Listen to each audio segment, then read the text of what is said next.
With Argento, it's debatable how much story he actually needs as connecting tissue between his scenes of exquisite mayhem. Kim Newman. Hi, this is Carla, and welcome back to There Might Be Cupcakes. This is episode 53, Exquisite Mayhem, the second episode in what turns out will be, appropriately enough in more ways than one, the second of third in the Three Mothers horror movie trilogy. This episode is mainly focusing on the Luca, I'm not Italian, so please forgive me, Guadagnino, 2018 remake of Suspiria. I will review its plot in detail, which is a thing I don't normally do, and I feel I need to in order to be able to refer to details without completely confusing you. So, huge spoiler alert for those who haven't seen it and do want to. You might want to save this episode until you watch the remake, because for once I'm going to go for it. Deep dive. Okay, last warning, and here we go. An elderly psychiatrist gentleman is visited by a young woman, Patricia Hingle, who is claiming that her dance teachers are witches. She says at first that she gave into their wiles because she gained things in return. But then, she claims, these dance teachers took her hair and her urine and her eyes, which is not true. She still has her eyes. And now they can see her. They can see what she can see. She catches a glimpse of the psychiatrist's Freemasonry handbook with the all-seeing eye on the cover, panics anew, and runs from his office, leaving behind her journal. The psychiatrist later looks at her journal to see all of her musings and later ramblings about her dance teachers being witches. Meanwhile, Susie Banyan, an Amish girl, arrives afresh at the same dance school to audition. She's accepted extremely quickly without any formal dance training and without any resume, and the dance academy further offers to pay for her stay at the school. It seems too good to be true. Susie meets her new roommate Sarah, who informs her that her earlier roommate Patricia is missing. Rumors have abounded that Patricia might be involved in 1977 Germany's politics, that she might be a radical involved in local bombings, so she's run away to participate. Sarah's worried and gets Susie to help her look around. They find that Patricia's dance school records are missing. This dance company is going to perform Volk, an incredibly demanding modern dance made famous by the head teacher, Madame Blanc. The dance company was going to perform Volk, an incredibly demanding modern dance made famous by the head teacher, Madame Blanc. Patricia was supposed to dance the role of the protagonist. Susie blurts out that she can dance this complicated role because she has watched the documentary on this piece and studied it.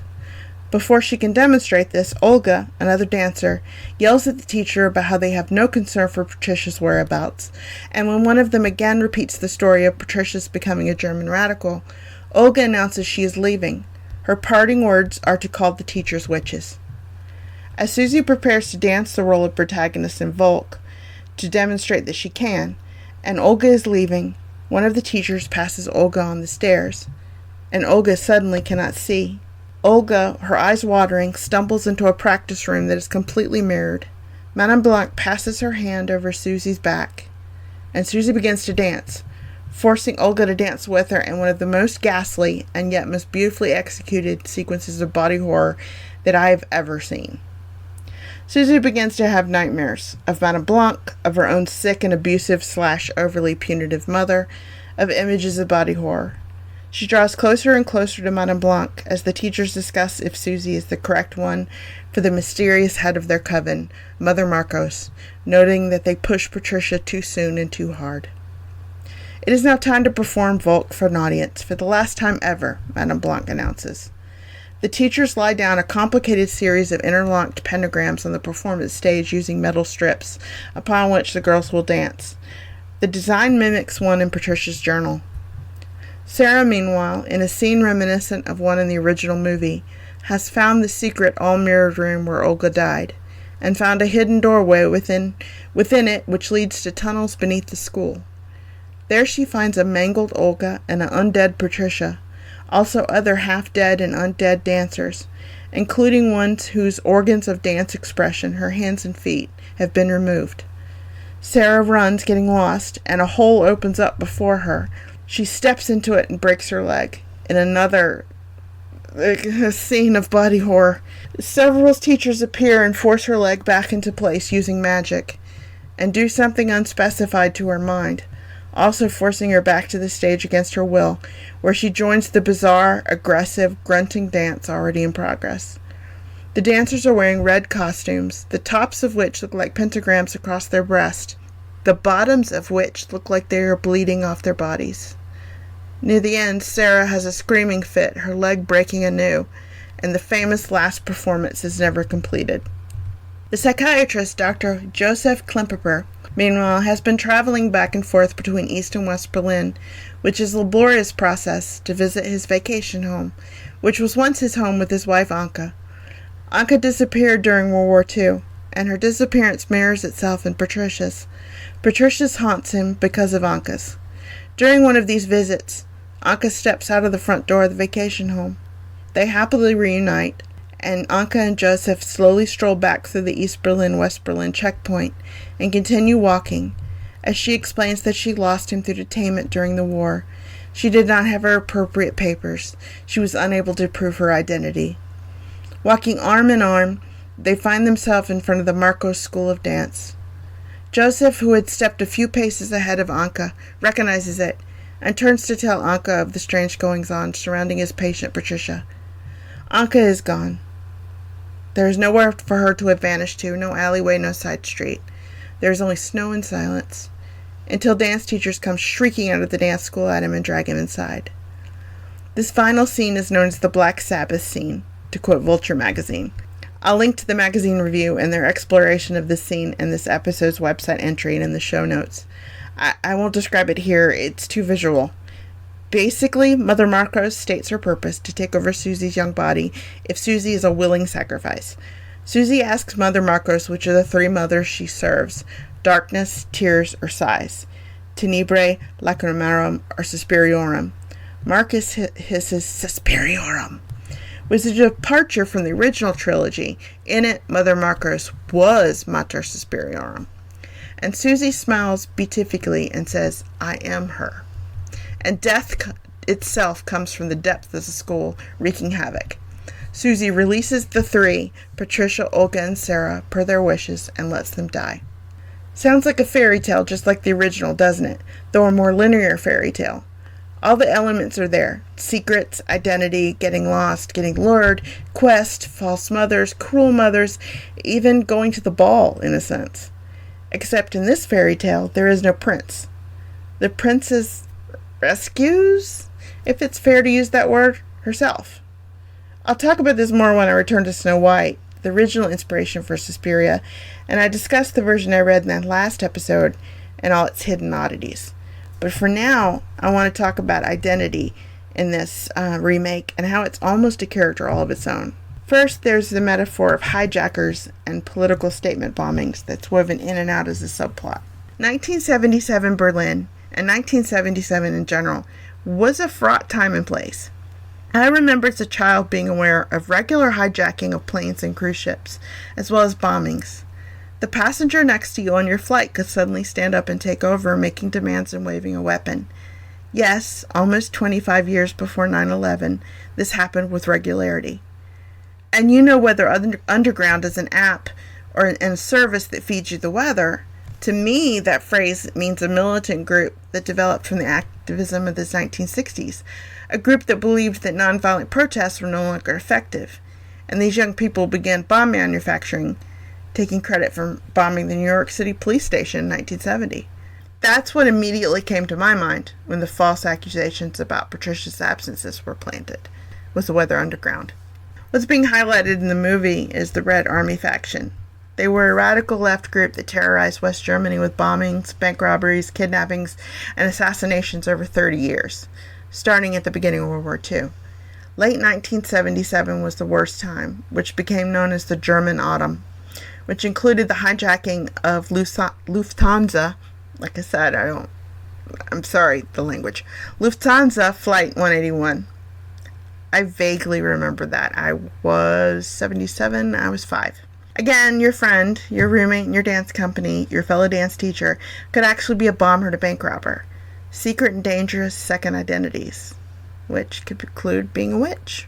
You also see another disturbing metaphor for identification in the movie, the East Berlin/West Berlin Gate, and Dr. Klemperer's Aryan papers.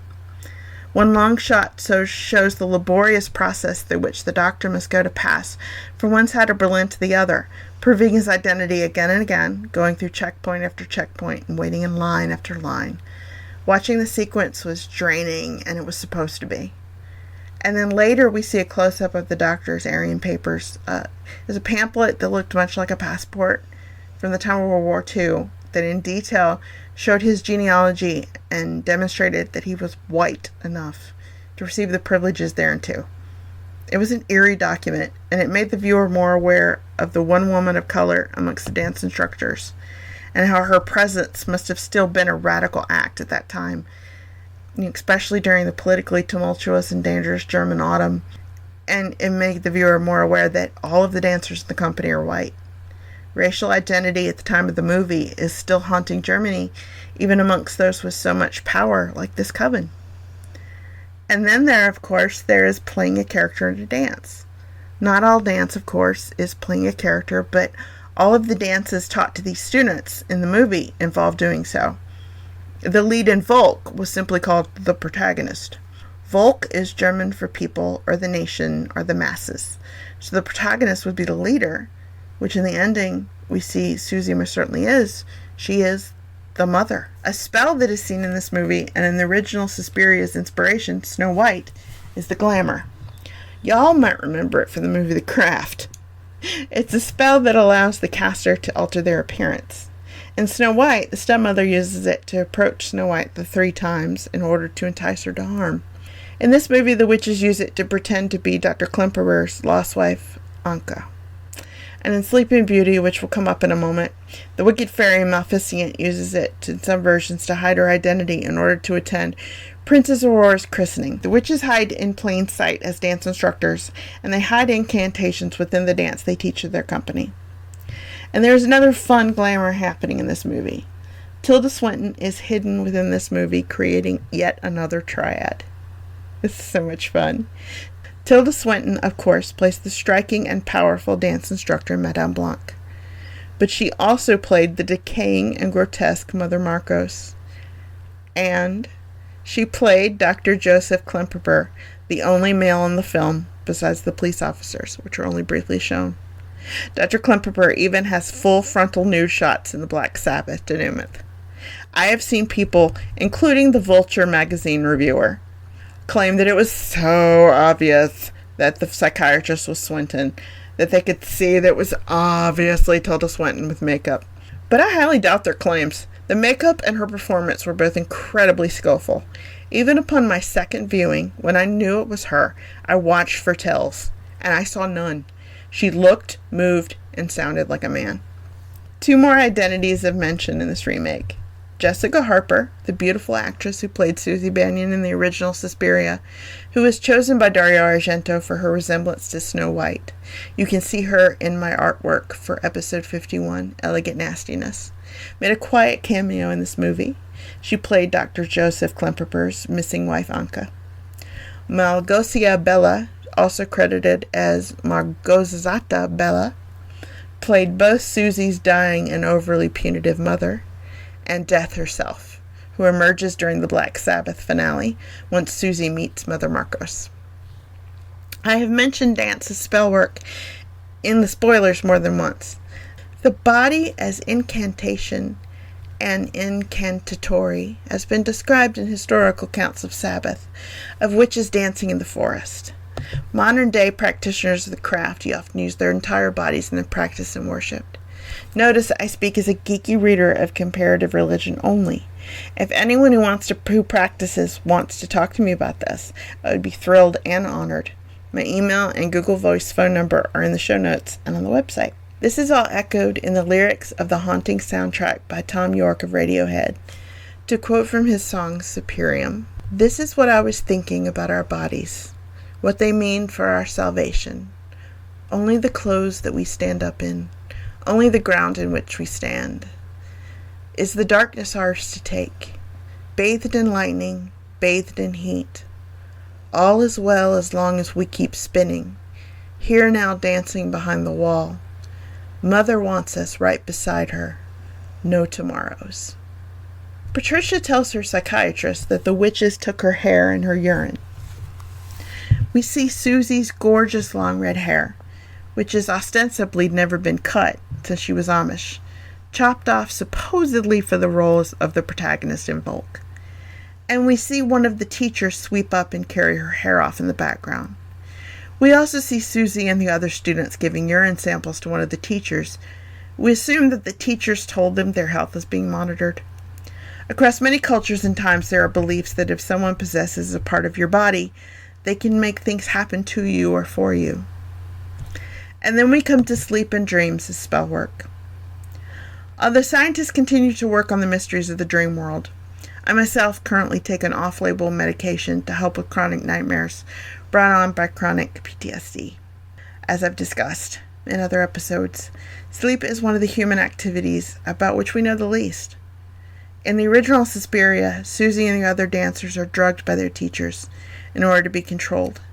It's never specified what they are given, but we are led to believe that it is as much spell work as normal pharmaceutical work. In the remake, the witch teachers use direct spell work from their own rooms in order to induce sleep and nightmares. In both movies, in these spell-induced dream states, Susie sees dancing lights in her room, flitting about her and her belongings. Is this the witch teacher searching what she owns and what she knows? Or merely Susie's third eye, her unknown talents opening up under the spells? Or both?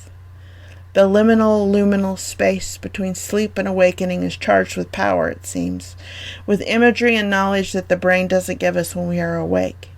Identity comes to play in this as well.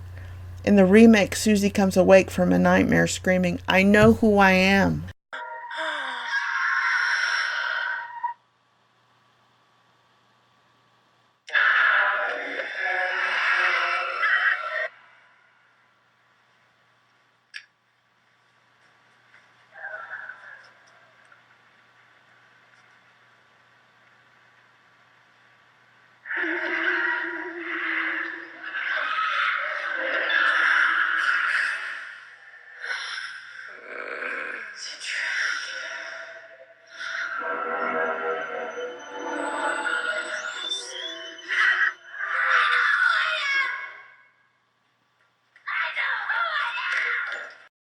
Sleep paralysis is a horrifying experience that is, unfortunately, experienced by 7.6% of the American general population, according to a National Institute of Health study.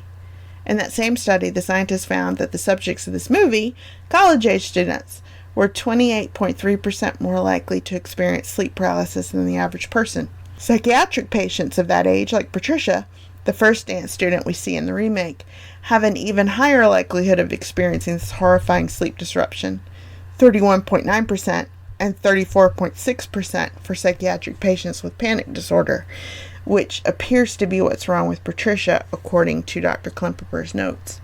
This experience reportedly lasts for anywhere from a few seconds to a few minutes and encompasses typical panic symptoms, difficulty breathing, overwhelming feelings of fear, racing heartbeat, pressure on the chest, along with the feeling of being trapped in bed, which includes complete body paralysis. People do report only being able to move their eyes, if that. In addition, 75% of the people who experience this terrifying sleep disorder report accompanying hallucinations, and 51 to 63%, depending on the study, report seeing or feeling some sort of dark presence in the room with them or on the bed. In some cultures, this experience is known as being hag-ridden or being ridden by the witch, literally having a witch sitting on your chest while you sleep and riding you like a horse. And that leads us to another fairy tale, a tale that is not only another Disney princess, but a modern archetype, for we know what it means when someone is affectionately called a sleeping beauty. Her original name, as you will hear, was Aurora, which means dawn, daybreak, sunrise, dating back to, according to the Oxford English Dictionary, late Middle English, referring back to the Latin Aurora, the Roman goddess of the dawn. So Princess Aurora slumbers for 100 years, but we know she will awaken, and when she does, it will be a new day, of some sort. Good or ill, the story will tell us.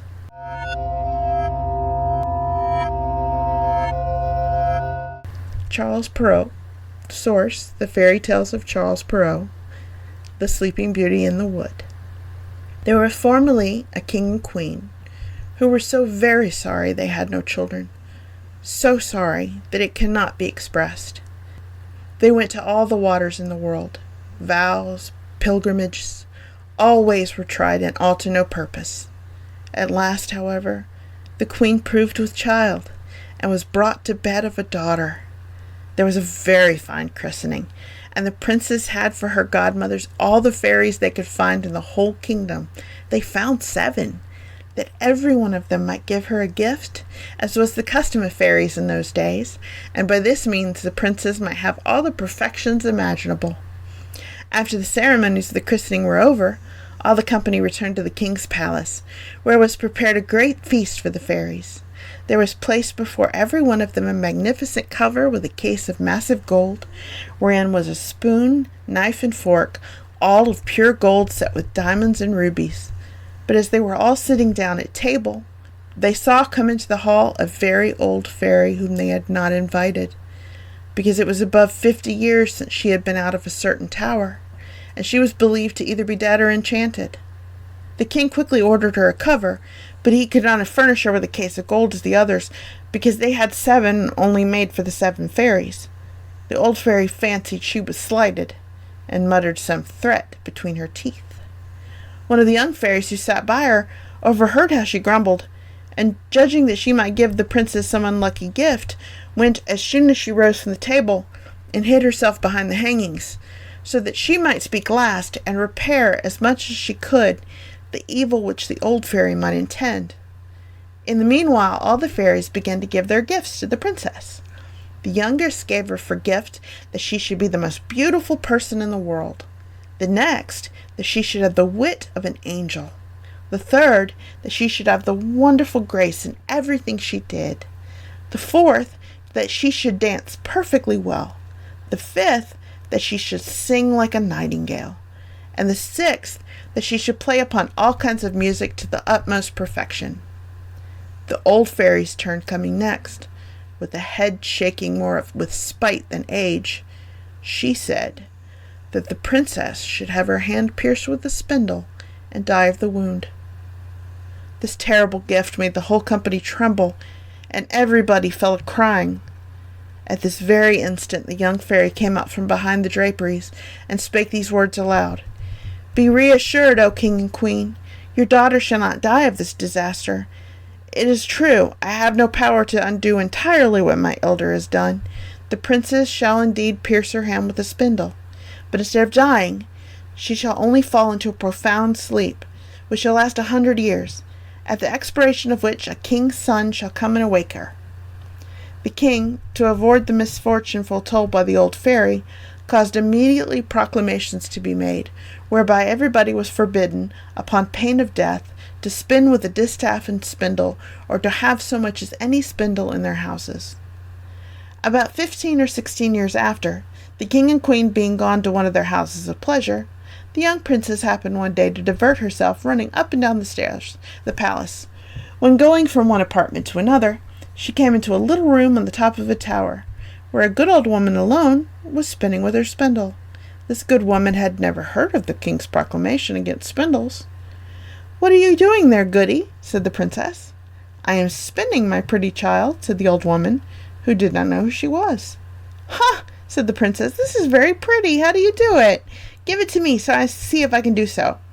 She had no sooner taken the spindle in her hand than, whether being very hasty at it, somewhat unhandy, or that the decree of the fairy had so ordained it, it ran into her hand, and she fell down into a swoon. The good old woman, not knowing very well what to do in this affair, cried out for help. People came in from every quarter in great numbers. They threw water upon the princess's face, unlaced her, struck her on the palm of her hands, and rubbed her temples with hungary water, but nothing would bring her to herself. And now the king, who came up at the noise, bethought himself of the prediction of the fairies, and judging very well that this must necessarily come to pass, since the fairies had said it, caused the princess to be carried into the finest apartment in his palace, and to be laid upon a bed all embroidered with gold and silver. One would have taken her for an angel, she was so very beautiful, for her swooning away had not diminished one bit of her complexion. Her cheeks were carnation, and her lips like coral. Indeed, her eyes were shut, but she was heard to breathe softly, which satisfied those around her that she was not dead. The king commanded that they should not disturb her, but let her sleep quietly until her hour of awakening was come. The good fairy, who had saved her life by condemning her to sleep 100 years, was in the kingdom of Matakan, 12,000 leagues off, when this accident befell the princess. But she was instantly informed of it by a little dwarf, who had boots of 7 leagues, that is, boots with which he could tread over 7 leagues of ground at one stride. The fairy came away immediately, and she arrived about an hour after in a fiery chariot drawn by dragons. The king handed her out of the chariot, and she approved everything he had done. But, as she had a very great foresight, she thought, when the princess should awake, she might not know what to do with herself, being all alone in this old palace. And this is what she did. She touched with her wand everything in the palace, except the king and queen, governesses, maids of honor, ladies of the bedchamber, gentlemen, officers, stewards, cooks, undercooks, scullions, guards with their beefeaters, pages, footmen. She likely touched all the horses which were in the stables, as well as their grooms, the great dogs in the outward court, and pretty little Mopsy, too, the princess's little spaniel bitch, which lay by her on the bed. Immediately upon her touching them, they all fell asleep, that they might not awake before their mistress, and that they might be ready to wait upon her when she wanted them. The very spits at the fire, as full as they could hold of partridges and pheasants, did fall asleep, and the fire likewise. All this was done in a moment. Fairies are not long at doing their business. And now the king and queen, having kissed their dear child without waking her, went out of the palace and put forth a proclamation that no one should dare come near it.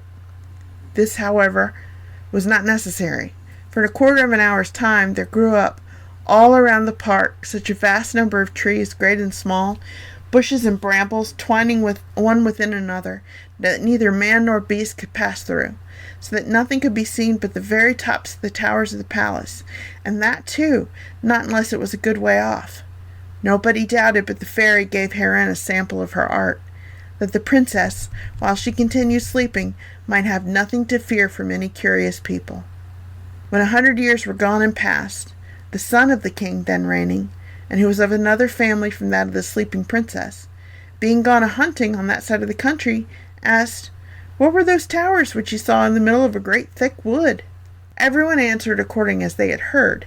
Some said that it was a ruinous old castle, haunted by spirits.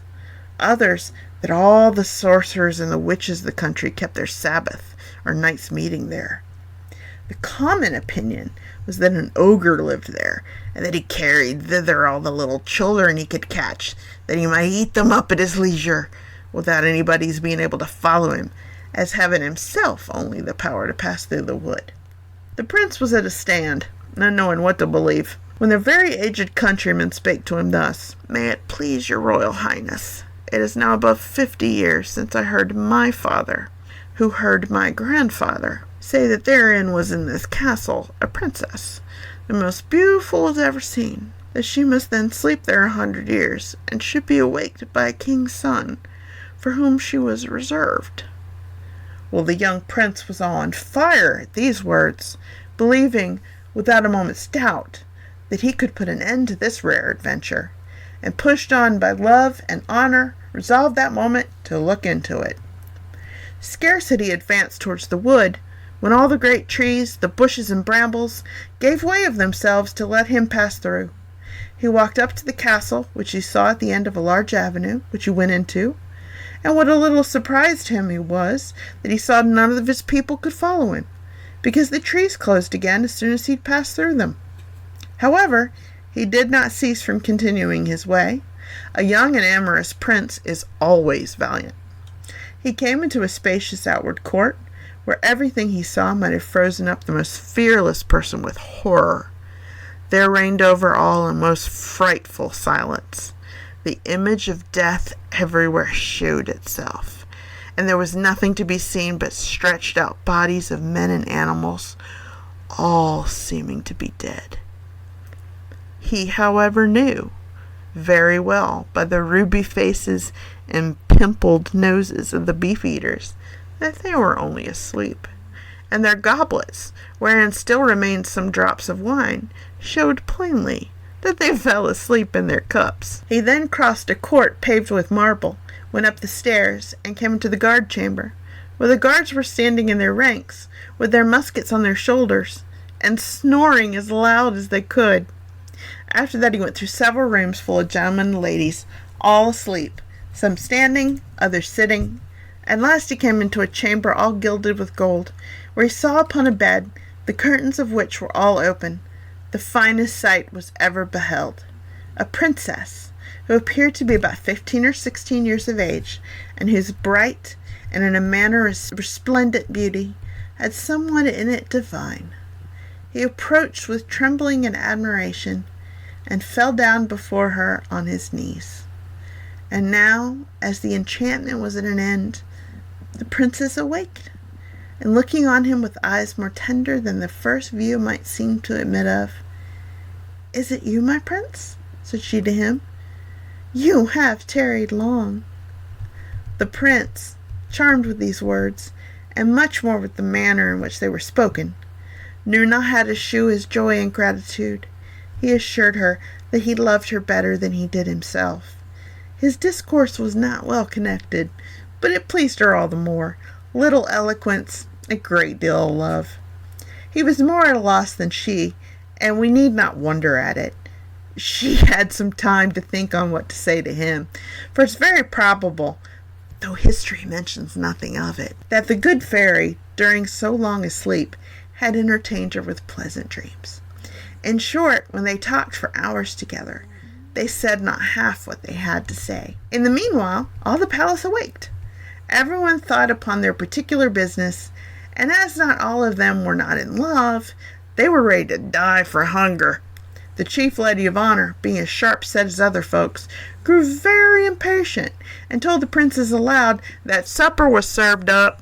Prince helped the princess to rise. She was entirely dressed, and very magnificently, but his royal highness took care not to tell her that she was dressed like his great-grandmother, and had a point band peeping over a high collar, but she looked not the bit less beautiful and charming for all that.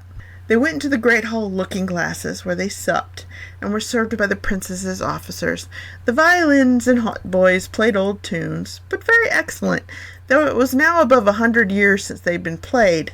And after supper, without losing any time, the Lord Almoner married them in a chapel of the castle, and the chief lady of honor drew the curtains. They had but very little sleep. The prince had no occasion, and the prince left her the next morning to return into the city, where his father must needs have been anxious on his account. The prince told him that he lost his way in the forest as he was hunting, and that he had lain in the cottage of a collier, who gave him cheese and brown bread. The king, his father, who was of an easy disposition, believed him, but his mother could not be persuaded this was true, and seeing that he went almost every day a hunting, and that he always had some excuse ready when he had laid out 3 or 4 nights together, she no longer doubted he had some little amour, for he lived with the princess above 2 whole years, and had with her by 2 children, the eldest of which, who was a daughter, was named Aurora, and the youngest, who was a son, they called Day, because he was even handsomer and more beautiful than his sister. The queen said more than once to her son, in order to bring him to speak freely to her, that a young man must even take his pleasure, but he never dared to trust her with his secret. He feared her, though he loved her, for she was of the race of the ogres, and the king would have never married her, would have not for her vast riches. It was even whispered about the court that she had, ogress inclinations, and whenever she saw little children passing by, she had all the difficulty in the world to refrain from falling upon them. And so the prince would never tell her one word about his new family. But when the king was dead, which happened about 2 years afterwards, and he saw himself lord and master, he openly declared his marriage, and he went in great ceremony to fetch his queen from the castle. They made a magnificent entry into the capital city, she riding between her 2 children. Some time after, the king went to make war with the Emperor Cantalabot, his neighbor. He left the government of the kingdom to the queen his mother, and earnestly recommended to her care his wife and children. He was like to be at war all the summer, and as soon as he departed, the queen mother sent her daughter-in-law and her children to a country house among the woods, that she might with the more ease gratify her horrible longing. Some few days afterwards she went thither herself, and said to the clerk of the kitchen, "I have a mind to eat little Aurora for my dinner tomorrow." "Oh, madam," cried the clerk of the kitchen. "I will have it so," replied the queen, and this she spake in the tone of an ogress, which had a strong desire to eat fresh meat. "And I will eat her with the sauce, Robert." The poor man, knowing very well that he must not play tricks with ogresses, took his great knife and went up to little Aurora's chamber. She was then 4 years old, and came up to him, jumping and laughing, to take him about the neck and ask him for some sugar candy, upon which he began to weep.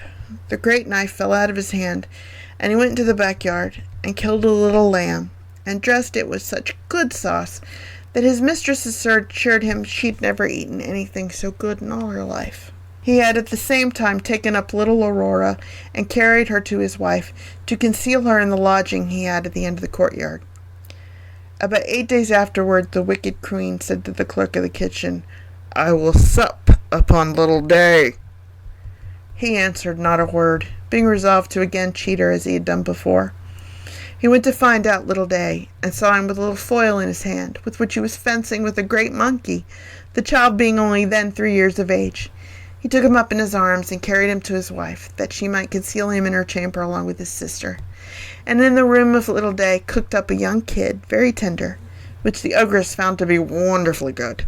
This was hitherto all mighty well, but one evening this wicked queen said to her clerk of the kitchen, "I will eat the queen, Aurora, with the same sauce I had with her children." It was now that the poor clerk of the kitchen despaired of being able to deceive her. The young queen was turned of 20, not reckoning the 100 years she'd been asleep. Her skin was somewhat tough, though very fair and white, and how to find in the yard a beast so firm was what puzzled him. He took then a resolution that he might save his own life, to cut the queen's throat. And going up in her chamber with intent to do it at once, he put himself into as great a fury as he possibly could, and came into the young queen's room with his dagger in his hand. He would not, however, surprise her, but told her with a great deal of respect the orders he had received from the queen mother. Do it, said she, stretching out her neck. "Execute your orders, and then I shall go and see my children, my poor children, whom I so much and so tenderly loved." For she thought them dead ever since they'd been taken away without her knowledge. No, madam," cried the poor clerk of the kitchen, all in tears. "You shall not die, and yet you shall see your children again, but it must be in my lodgings, where I have concealed them, and I shall deceive the queen once more, by giving her in your stead a young hind." Upon this he forthwith conducted her to his chamber, where, leaving her to embrace her children and cry along with them, he went and dressed a hind, which the queen had for her supper, and devoured it with the same appetite as if it had been the young queen. Exceedingly was she delighted with her cruelty, and she had invented a story to tell the king at his return how ravenous wolves had eaten up Queen Aurora and her 2 children. One evening, as she was, according to her custom, rambling about the courts and yards of the palace to see if she could smell any fresh meat, she heard in a ground room little Day crying, for his mamma was going to whip him because he had been naughty, and she heard at the same time little Aurora begging pardon for her brother. The ogress presently knew the voice of the queen and her children, and being quite mad that she'd been thus deceived, she commanded next morning by break of day, with a most horrible voice which made everybody tremble, that they should bring into the middle of the great court a large tub, which she caused to be filled with toads, vipers, snakes, and all sorts of serpents, in order to have thrown into it the queen and her children, the clerk of the kitchen, his wife, and her maid, all of which she had given orders to bring thither with their hands tied behind them. They were brought out accordingly, and the executioners were just going to throw them into the tub, when the king, who was not so soon expected, entered the court on horseback, for he came post, and asked with the utmost astonishment what was the meaning of that horrible spectacle. No one dared to tell him, when the ogress, all enraged to see what had happened, threw herself head foremost into the tub and was instantly devoured by the ugly creature she'd ordered to be thrown in for others. The king could not but be very sorry, for she was his mother, but he soon comforted himself with his beautiful wife and his pretty children. The end.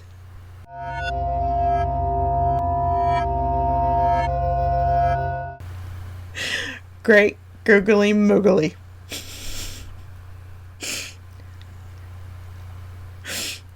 And from that portrait of motherhood and sleep and dreams and motherhood, back to Suspiria. Great googly moogly. Anyway, one thing I noticed upon my second viewing of the remake of Suspiria is that Rain is an actual character in the Suspiria remake, which is so fitting, because one of the most iconic scenes in the original is Susie Banion's arrival at the dance school. The 1977, yes, the remake is set in the year the original was shot, version opens in the pouring rain as Susie arrives in a taxi to see another dancer leaving the school and screaming at an unseen person inside that she is leaving because the instructors are witches. But Susie cannot hear what this girl is yelling due to the incessant, violent rain, which is pounding along with Goblin's unforgettable, unnerving soundtrack. And so Susie enters the school.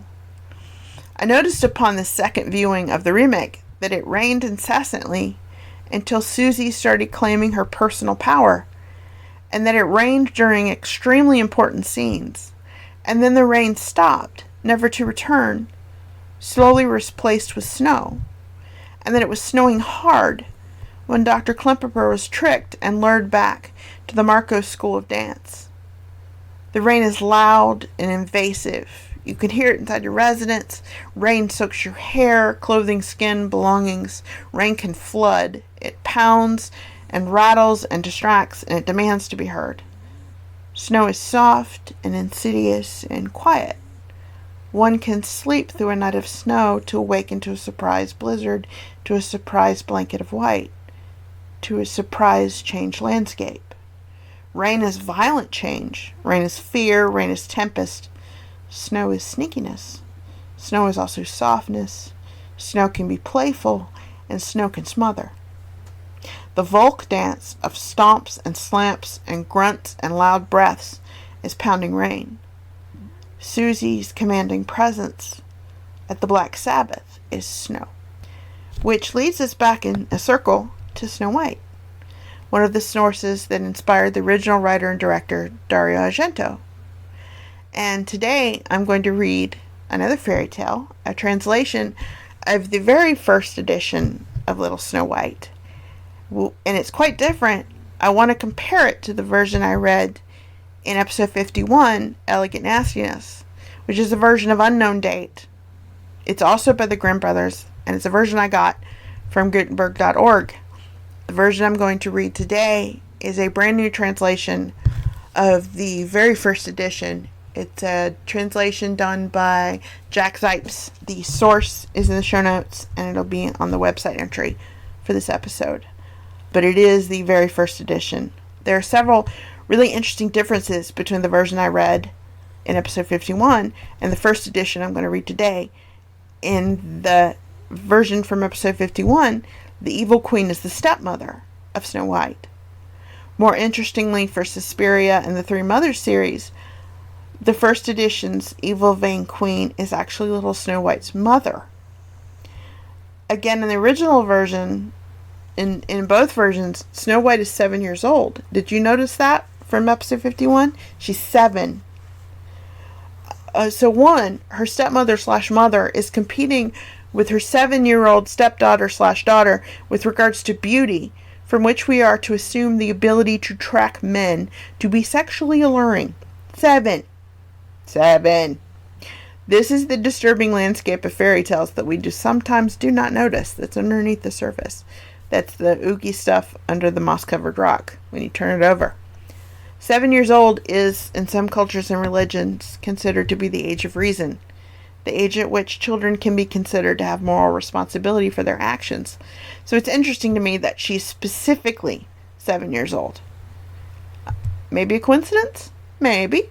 But you know me. I love relishing all the details, and I don't truly believe in coincidences. Everything's related. I'm going to John Nash this shit. And the first edition translation I'm going to read today, the mirror speech from the Queen, is translated differently, is the more familiar version to us English speakers. It's the version that the Disney movie used. You know, the mirror, mirror on the wall, rather than the different, more awkward version, I guess that's a good word, and from the version I read in episode 51. In this first edition, there's the same strange worship of the dead or nearly dead as echoed in the Three Dancers in the Suspiria remake.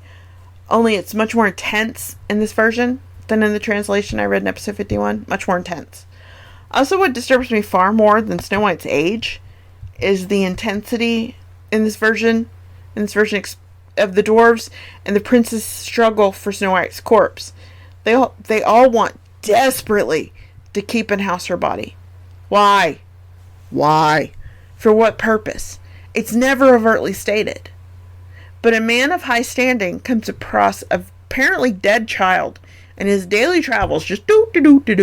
Oh, look. And he must have her at all costs. And those that do have her must keep her. Their purpose being not love, nor grief, nor the sanctity of the dead, but just because they too wish to continue to gaze upon her? Eerie implications indeed. One of the reasons I love fairy tales and folk tales is this insidiousness, and yes, quote-unquote, exquisite mayhem. Of course, the theme of repeated temptation in Little Snow White relates back to Suspiria. Again, we hear echoes of Patricia telling her psychiatrist that at first she liked it. The gifts, the perfect balance, and perfect sleep. We see those in the witch's pretty corset stay ties and the pretty combs that she offers Snow White. Also, keeping the family name alive in this first edition translation, it's clearly stated that the dwarves are brothers, and there's much celebration when little Snow White is returned to her family after being kept alive like Mother Marcos. And in this edition translation, I was delighted to find at this family reunion and wedding celebration, the evil queen is punished by being forced to dance in iron dancing shoes and dance to death. Danced! She's danced for punishment, much like the psychotic dance in the Black Sabbath dance in the finale of the Suspiria remake, and the Volk dance, which is obviously a ritual. She's danced to death as a punishment. She's forced to dance in iron dancing shoes. I'm such a geek, I'm sorry. I had a real moment when I read this version. And because it's my podcast, you're going to have moments with me. So, without further geeky ado, here is the first edition of the Brothers Grimm short story Little Snow White, newly translated by Jack Sipes. There's link to the source. I cannot talk today. There is a link to the source text in the show notes and the website entry for this episode coming up. And I apologize, there will be actual page turn sounds with this.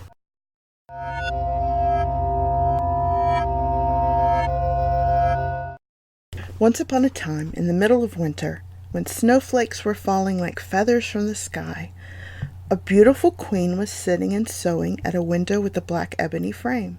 And as she was sewing and looking out the window at the snow, she pricked her finger with the needle, and 3 drops of blood fell on the snow. The red looked so beautiful on the white snow that she thought to herself, if only I had a child as white as snow, as red as blood, and as black as the wood of the window frame. Soon thereafter she gave birth to a little daughter who was white as snow, as red as blood, and her hair as black as ebony. And that's why the child was called Little Snow White. The queen was the most beautiful woman in the entire land, and very proud about her beauty. She also had a mirror, And every morning she stepped in front of it and said, "Mirror, mirror on the wall, who in this land is fairest of them all?" The mirror would answer, "You, my queen, are fairest of them all." And then she knew for certain that there was nobody more beautiful in the entire world. However, little Snow White grew up, and when she was 7 years old, she was so beautiful that her beauty surpassed even that of the queen, her mother. And when the queen asked her mirror, "Mirror, mirror on the wall, who in this land is fairest of them all?"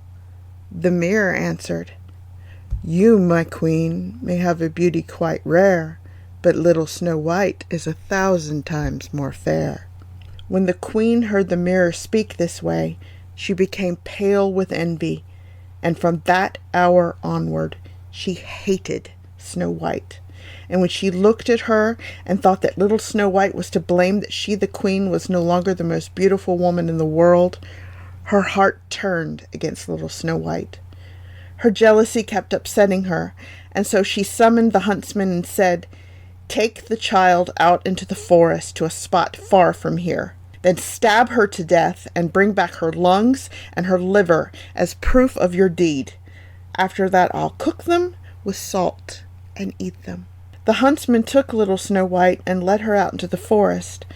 But when he drew his large hunting knife and was about to stab her, she began to weep and pleaded so much to let her live and promised never to return but to run deeper into the forest. The huntsman was moved to pity, also because she was so beautiful. Anyway, he thought the wild beasts in the forest would soon devour her. "I'm glad that I won't have to kill her." Just then a young boar came dashing by, and the huntsman stabbed it to death. He took out the lungs and the liver and brought them to the queen as proof that the child was dead. Then she boiled them in salt, ate them, and thought that she had eaten little Snow White's lungs and liver. Meanwhile, little Snow White was so all alone in the huge forest that she became afraid and began to run and run over sharp stones and through thorn bushes. She ran the entire day. Finally, as the sun was about to set, she came upon a little cottage that belonged to 7 dwarfs. However, they were not at home but had gone to the mines. When little Snow White entered, she found everything tiny, but dainty and neat. There was a little table with a white tablecloth, and on it were 7 little plates with 7 tiny spoons, 7 tiny knives and tiny forks, and 7 tiny cups. In a row against the wall stood 7 little beds recently covered with sheets. Since she was so hungry and thirsty, little Snow White ate some vegetables and bread from each of the little plates and had a drop of wine to drink out of each one of the tiny cups. And since she was so tired, she wanted to lay down and sleep. So she began trying out the beds, but none of them suited her until she found that the 7th one was just right. So she lay down on it and fell asleep. When it turned to night, the 7 dwarfs returned home from their work and lit their 7 little candles. Then they saw that someone had been in their house. The first dwarf said, "Who's been sitting in my chair?" "Who's eaten off my plate?" said the second. "Who's eaten some of my bread?" said the third. "Who's eaten some of my vegetables?" said the fourth. "Who's been using my little fork?" said the fifth. "Who's been cutting with my little knife?" said the sixth. "Who's had something to drink from my little cup?" said the seventh. Then the first dwarf looked around and said, "Who's been sleeping in my bed?" Then the second one cried out, "Someone's been sleeping in my bed." And he was followed by each one of them until the 7th dwarf looked at his bed and saw little Snow White lying there asleep. The others came running over to him, and they were so astounded that they screamed and fetched their 7 little candles to observe little Snow White. "Oh, my lord," they exclaimed. "How beautiful she is!" They took great delight in her, but they didn't wake her up. Instead, they let her sleep in the bed, while the 7th dwarf slept an hour in each of his companion's bed until the night had passed. When little Snow White awoke, they asked her who she was and how she'd managed to come to their cottage.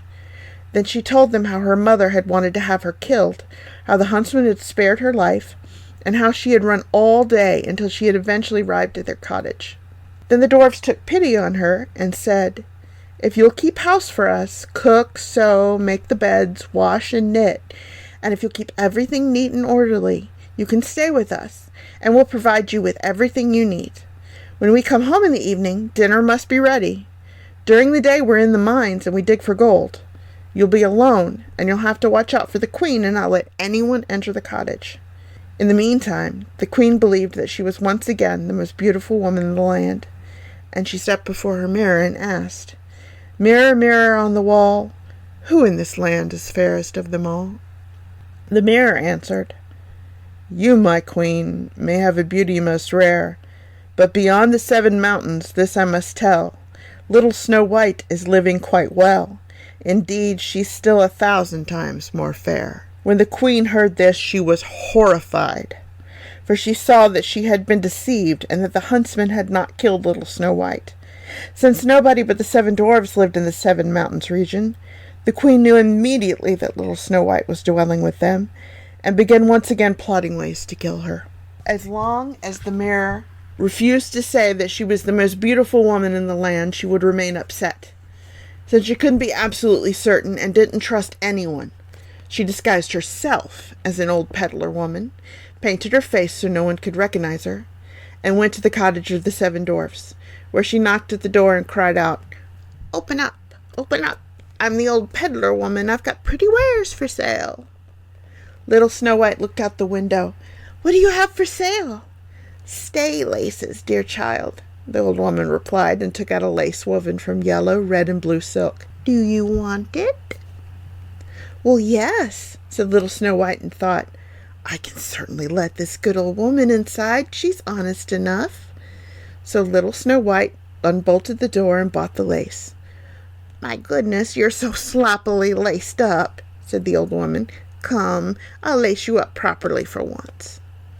Little Snow White stood obediently in front of the old woman, who took the lace and tied it around little Snow White so tightly that she lost her breath and fell down as if dead. Then the queen was satisfied and left.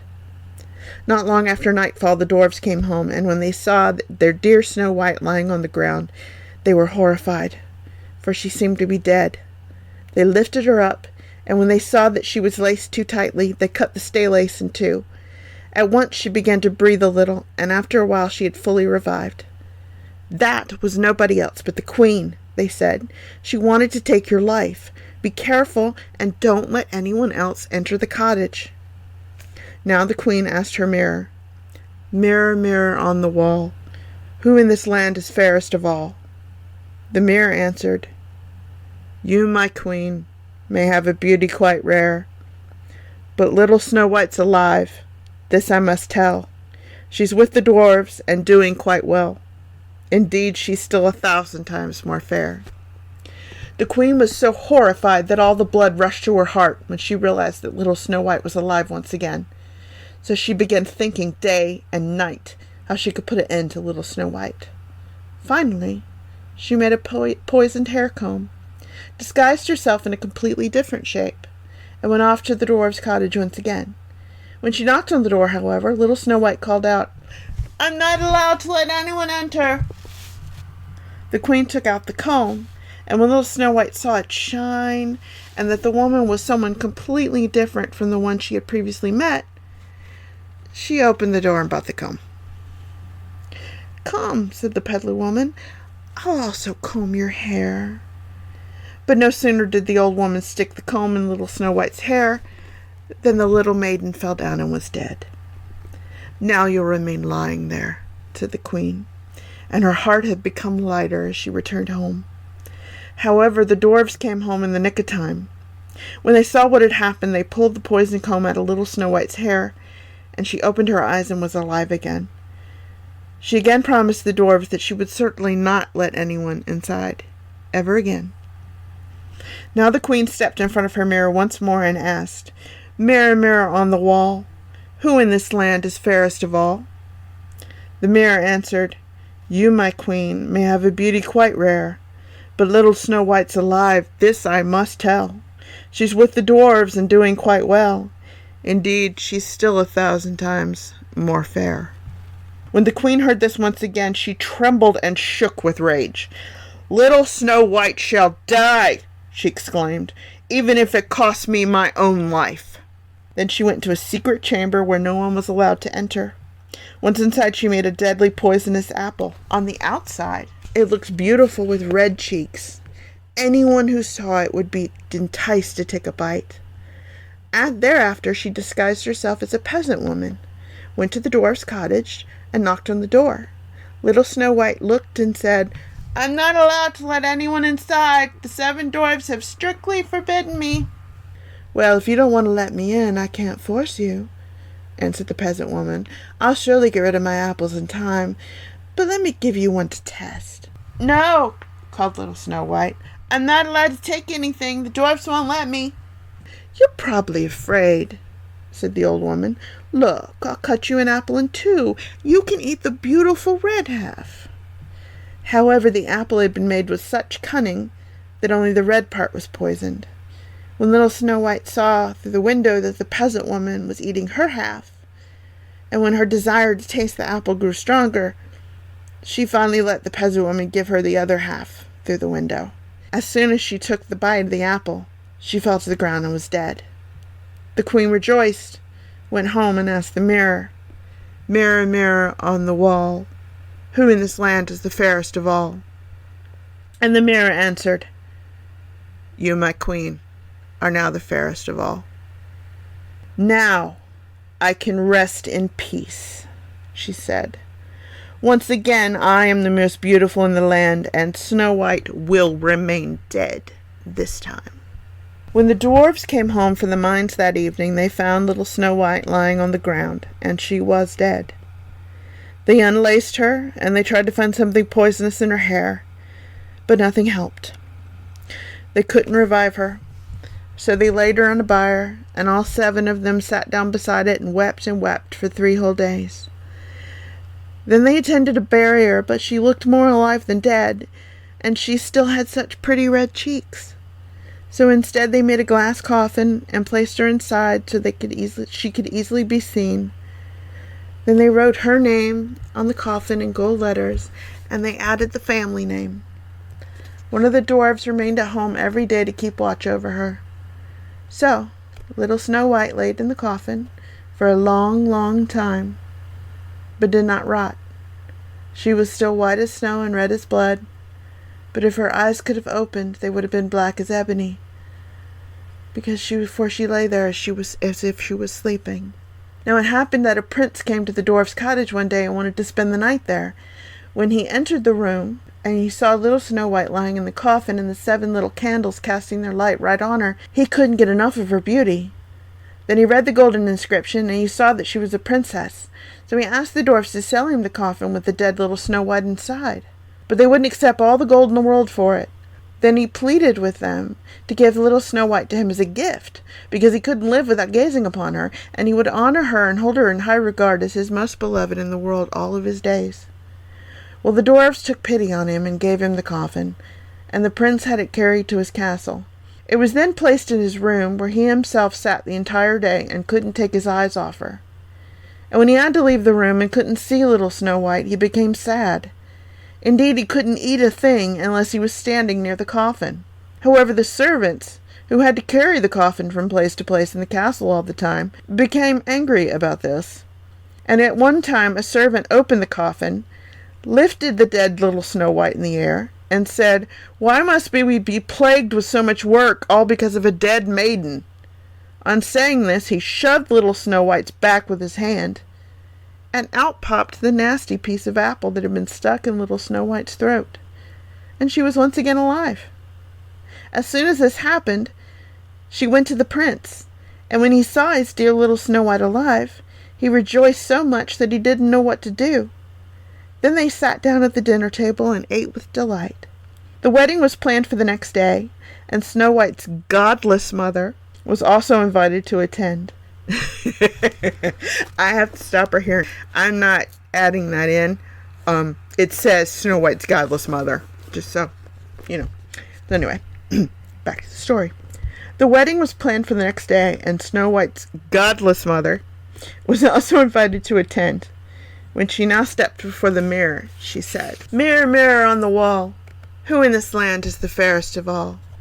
And the mirror replied, "You, my queen, may have a beauty quite rare, but little Snow White is 1,000 times more fair." When she heard this, she was horrified, and became so afraid, so very afraid, that she didn't know what to do. However, her jealousy drove her so much that she wanted to be seen at the wedding. When she arrived, she saw that little Snow White was the bride. Iron slippers were then heated over a fire. The queen had to put them on and dance in them, and her feet were miserably burned, but she had to keep dancing in them until she danced herself to death.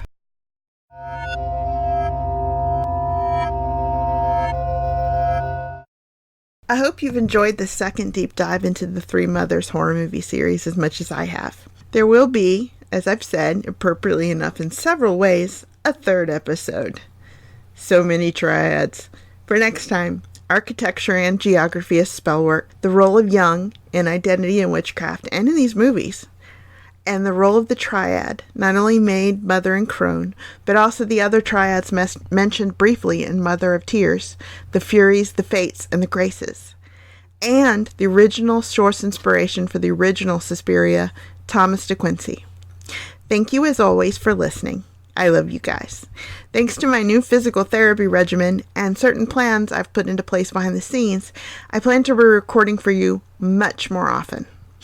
Please stay tuned in just a second for a promo for my friend Kat Morris's new podcast, Active. It's a brand new, exciting true crime podcast I'm really psyched about. It's a well-sourced and thoughtful deep dive into active shooters. Why do people shoot in public?